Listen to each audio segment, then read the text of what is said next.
Welcome in, everyone, to a very special episode of American Joyride. I'm David Hookstead, and I'm joined by an awesome guest today, Marcus Capone. He is a SEAL Team 6 veteran and a veteran's mental health advocate. Marcus, thank you very much for being here. Yeah, David, thank you.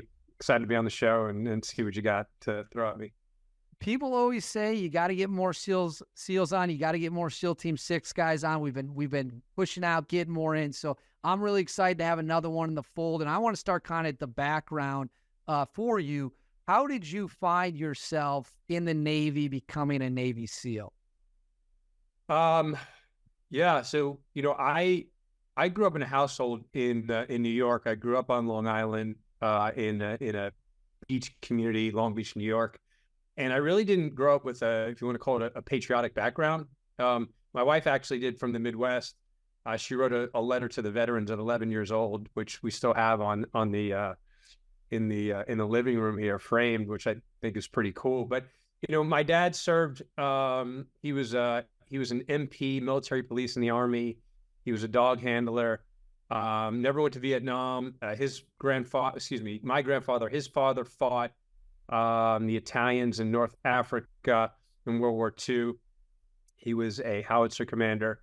And but I never grew up with this kind of rah-rah patriotic household. I think, both my parents were so-called hippies. They both went to Woodstock. And when I think it was right before my senior year in college, I told them I wanted to go in the Navy. I wanted to be a SEAL. They kind of scratched their heads because they didn't understand where that was coming from. But, I went to school in the Midwest. I was on a football scholarship, and, I was surrounded by a lot of individuals that, served in the military and then went back to college on the, GI Bill. So I started hanging around a lot of these folks, a lot of former or a lot of rugby players. And I got along with a lot of these individuals. We were very much alike. I thought they were just more mature. They were a few years older than I was, and I wanted to be like them. And so my senior year, I saw something. I saw a special on the Discovery Channel. I saw a movie that was completely fiction that I really enjoyed. And next thing you know, I was enlisting 6 weeks after I graduated my senior year in 2000. And did you enlist right away with the intention of, I'm going to go to BUDS as soon as I go to basic? Was that always the intention? I'm going to be a Navy SEAL? Yeah, I mean, that's the honest reason why I joined the military. Again, I didn't grow up, with this long history of knowing about the military or being this quote unquote patriot. It wasn't like the only thing that was important in my household was football, baseball, basketball, skiing, swimming. That's all I did growing up was play ball. And so I went down to the recruiting station before my senior year of college, and I went and talked to the Navy recruiter. And I said, hey, I want to be a SEAL. And he said, do you even know what you're talking about? And I said, no, not really. He said, well, you're at the university, correct? And I said, yeah. He said, well, you could become an officer.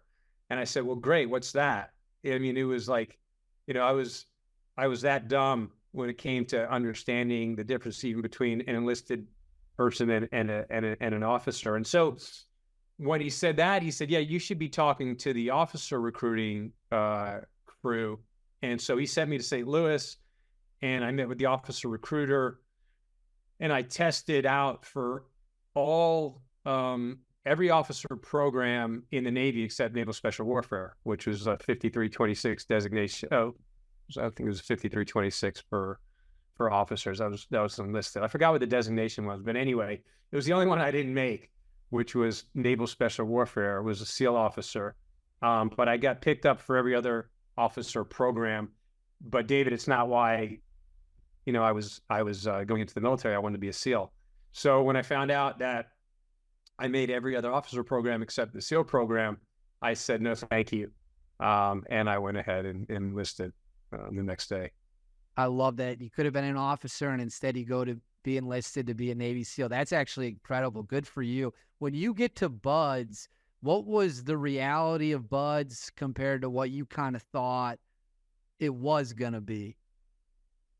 Well, first I thought it was, I thought it was me. So when I even showed up in San Diego and I got into Coronado, I had my A school. It's like the working, the schools you go to before you go to buds or before you go out to a ship in the Navy.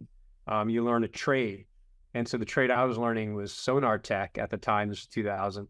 And so we would sneak over near the Bud's compound just to watch and see, the guys running across the street with boats on their heads and everything else. And so I remember the first time I saw a bunch of the guys running across the street, I was like, whoa, this is real. Like this is really happening. I don't just see it on TV anymore. So that was a bit of a, I don't want to say a shock, but it was pretty cool to see that this is really happening.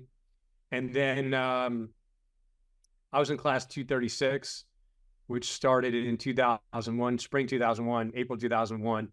And it was, it was everything that you hear about. I think there's enough stories out there now that there's too many stories out there, really, including this one. Chalk up another one. But it was as tough as anything that you read about, and probably tougher, honestly. I think it's tougher when you're going through it because there's just only so much that you can gain from, reading or watching videos, but to actually experience it is another level. Did you ever feel at any point when you were going through buds, like, did you come close to quitting, or when you showed up, you're like, I'd rather die right here than ring that bell and quit?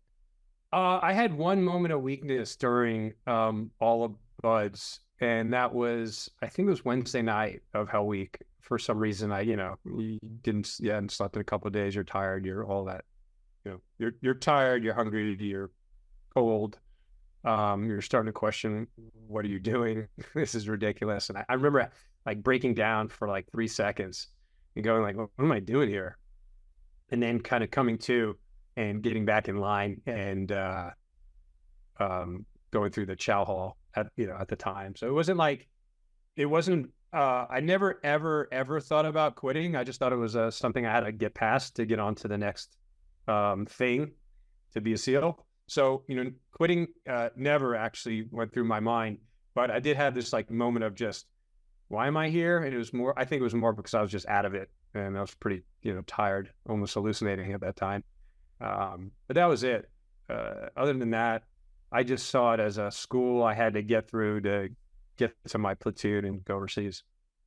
What's interesting is you just said you started your buds class in the spring of 2001, which means that 9/11 is what, 6 months away from happening, 5 months away from happening, maybe right around that time window. Yeah. So are you out of buds by the time 9/11 happens, or were you still in training? And can you take the viewers kind of where you were on 9/11 and how much confusion was there and things of that nature?